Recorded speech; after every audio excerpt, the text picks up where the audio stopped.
What's up, guys? We're back with another video. So today we're going to be working on the SS again. This time I'm going to be changing out the sway bar end links on the car.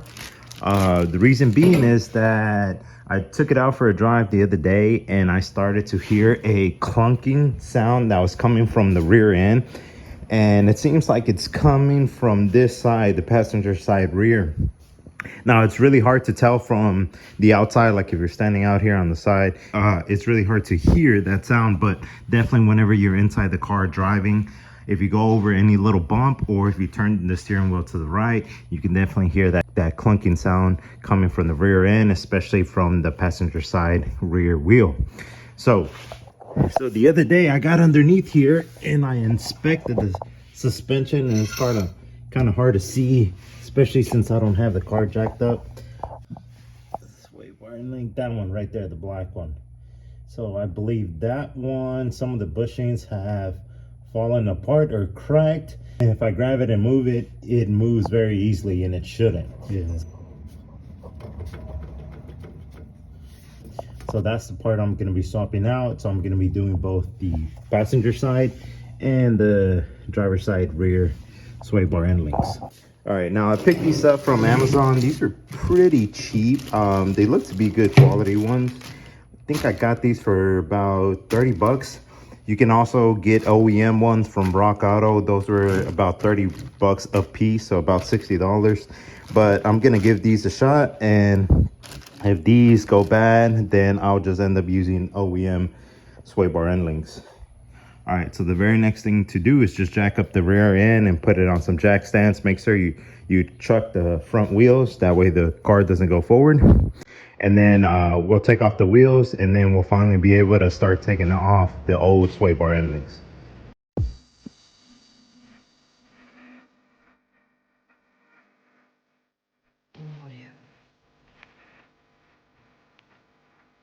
All right, so the car's jacked up, wheels off. Let's take a look at the sway bar end link. Like I said, the passenger side rear one looks like it's bad. Yeah, look, I don't think it should be like that.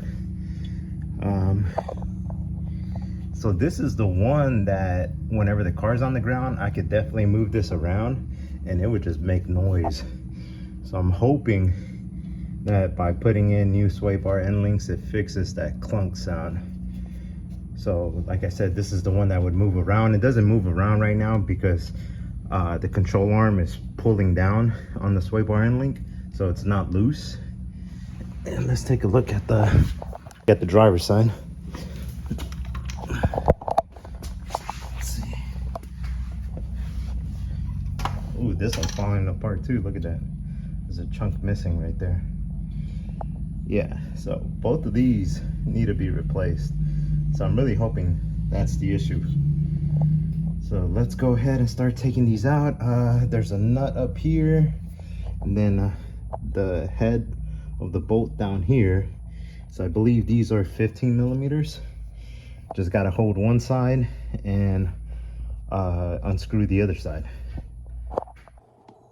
All right, so I thought I had recorded everything on the driver's side, but I didn't, but that's okay because I can still record on this side. So we're gonna go ahead and take off the sway bar end link on the passenger side. So this is where I was hearing the clunking. And like I said, it's gonna be 15 millimeter on bottom and 15 millimeter on top. All right, so I think I finally got it. Man, this was kind of a pain. So I added a little bit of PB Blaster, and then what I did is actually I turned the nut the other way, essentially tying it just a couple turns, and then I backed off, and I think that's what finally broke this nut loose.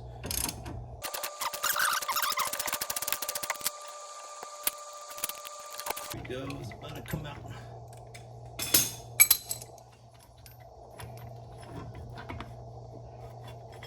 All right, it's out, and like I said, make sure you take off this part, and then inside of here, there might still be a bushing. Mine probably already disintegrated, so I might not have anything left in there. Yeah, no, I don't have anything in there. Oh, I found it though. It's off to the side. There's one piece right there, and I think there's still another one. Oh, other piece. piece. All right, time to get in the new ones. All right, so I'm gonna take out the new one. So remember, this side, the bolt is gonna go from the bottom up, and then it's gonna meet this piece up here, right here. So on this one, on these end links, the bottom is actually more of a 14 millimeter.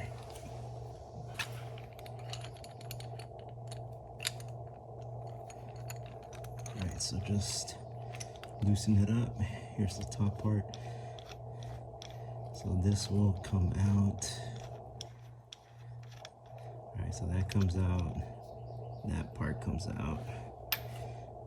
This one comes out. Actually, this whole middle section comes out.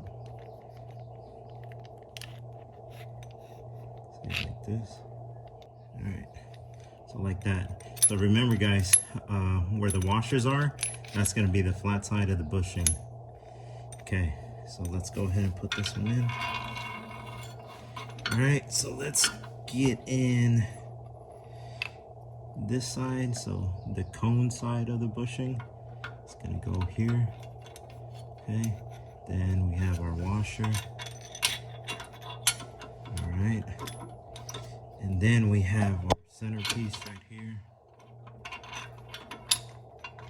Okay. And then we're gonna have our other washer. And then we have this piece. Again, remember, like I said, flat side.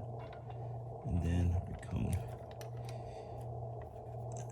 We're gonna want to stick. There we go.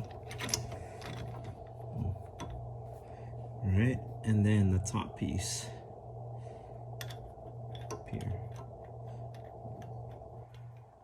And now I'm not getting you guys the best angle, but it's not that hard, not that complex.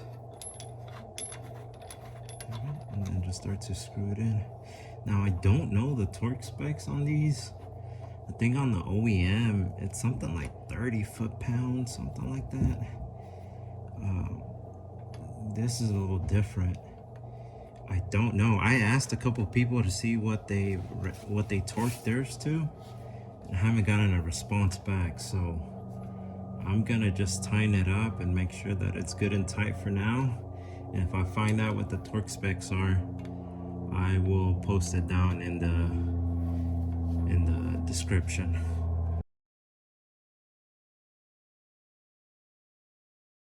All right, guys, so I just finished tightening everything up. I ended up putting blue Loctite on the threads up here at the top on both sides. And then what I ended up doing is I would alternate from tying this side, and I would go over to the other side, back and forth.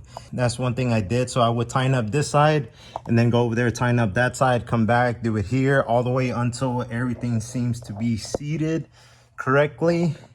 And like I said, I don't know the torque specs, but if you do decide to go with these sway bar end links, you can see that the bolt right here is pretty much almost flush with this top part. So that's what I did on both sides. All right, so that's gonna wrap it up. With this, all I gotta do now is put the wheels back on and then take the car out for a spin and see if that clunking goes away. All right, guys, so here it is. I'm driving the car around. It's the next day after installing the sway bar end links, the ones in the rear. And yeah, that took care of my problem. I don't hear any clunking noise whatsoever. Like I had originally said at the very beginning of the video, the clunking noise was coming from the rear end, especially the passenger side rear. So I first thought it was my differential, but you know, I hadn't done anything crazy to potentially break it. I just jacked up the car to look at the suspension, and those sway bar end links definitely were shot. You can definitely see where the bushings were bad. They had fallen apart. But anyways, so putting those in took care of that. So if you have a similar noise, and I'm sorry you wasn't able to capture the sound on the video because you can't really hear it. The camera doesn't pick it up inside and then especially outside. But anyways, that's gonna wrap it up for this video. Hopefully this helped y'all out, and I'll see you guys on the next one.